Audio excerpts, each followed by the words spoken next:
Okay, we're on the air, buddy. In short order. Now,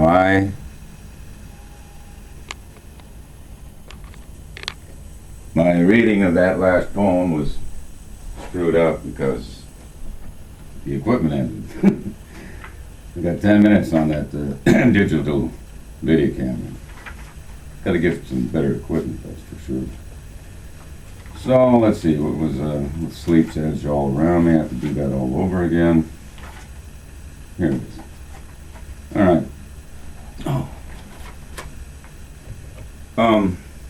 Yeah. With Sleep's Edge all around me. Arbitrary and abrupt. An uprising of dying summer surges briefly into my room. I awake, wondering what it could be, what this spinning air can possibly mean.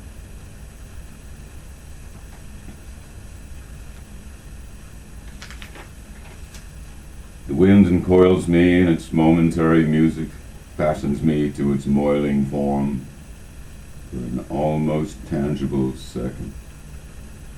Lifting then, it disappears. How much we do not know, that infinity we shall never see, but only guess at. Still, we strive to resolve the pattern of all magnitudes, from that inexplicable chill following a vague thought, to the most plain and elegant scheme of universal motion. Our greatest gift is ambiguity of being. Man is not some stump whose rings reveal the wealth or dearth of his years, of his ages in which he scatters questions like seeds. Nor is he some diminished fragment hurled into life by the brute force of nature, but rather a continuous upsurge of design, driven through time beyond sorrow. And on a lighter note, a warrant eluded. Let my reason find its burrow, and sleep there till tomorrow. For too much thought has made me pale, my wife did foam to weep and wail. I admit to pleasant sins I shall not relinquish, duty, despair, once so difficult to distinguish. Now at night I sleep a smile across my lips, knowing my ear is well beyond her churlish quips. Married life can be a nasty business, when two spouses locked in bitterness endeavor with all their brothers first to cheapen, then liquidate the other. Now in this second month of my emancipation I grow deaf toward such desperation. Besides, the laugh and wit of my present mistress has tendered me free of that frightful midness. And I guess mittimus, I don't even know how I found the word, but it was remarkable anyway. Mittimus is like Middle English, meaning warrant. And that's how it fits together. I'm a clever guy sometimes. To the cat on the windowsill, seen walking home in the evening. There's a word for this, where the poet is addressing, I don't know, animal, that's what I'm doing here, but paying homage, I guess. Anyway, you are a most serene, well-balanced creature. Your motionless tail, living ballast, curls peremptorily into a tubular pillow. In restful ease upon a sloping perch, drowsing, you observe the trafficking horde, hard-pressed to find comfort in their moment's headlong rush. Your soundless gaze briefly encounters mine, and I allow that you could drop groundward upon fabled fours, then dart away for stealth and dark adventure. Yet you remain with a warm room at your side while I pass below.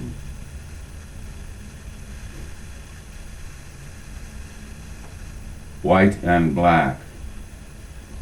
The gull blurts an occasional cry, expected and savage, soaring above the juniper and sage. What pretexts have I now? The crow is not easily confounded, skirting the refuse of the city, snatching away at plentiful scraps. I admire its insouciant squawks. Among people nothing is certain. Pages remain left aside for private perusal, save for the oaf, who must leave nothing out. He is among the birds now, immersed in their element, his shame and disgrace forgotten like the earth itself. Flight.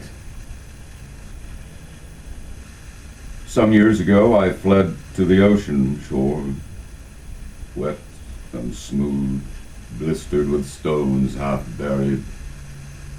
Waves rolled in, crashing, loosened from the gray horizon that defies a single glance. There I wept for my dead boyhood, as though invisible mourners filed past, whispering the same regret. Then, too weary to walk, I took a chartered plane homeward, where laughter lay hidden, and I could never sleep well, breathing in a tremendous confusion as the pilot glanced over luminous dials and thought of his wife and child. A difficult remembrance.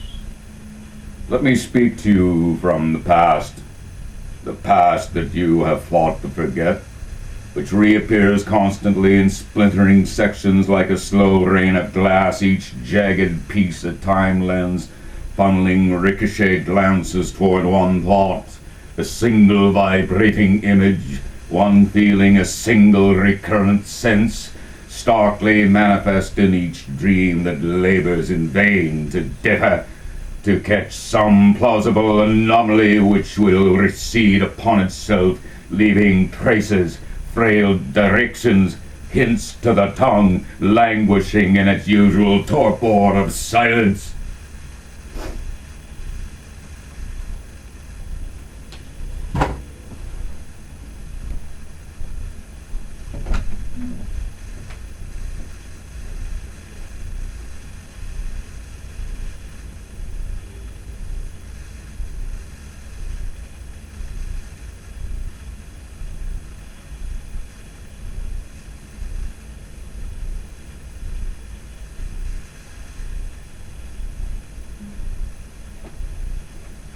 No, I forgot my coffee cup.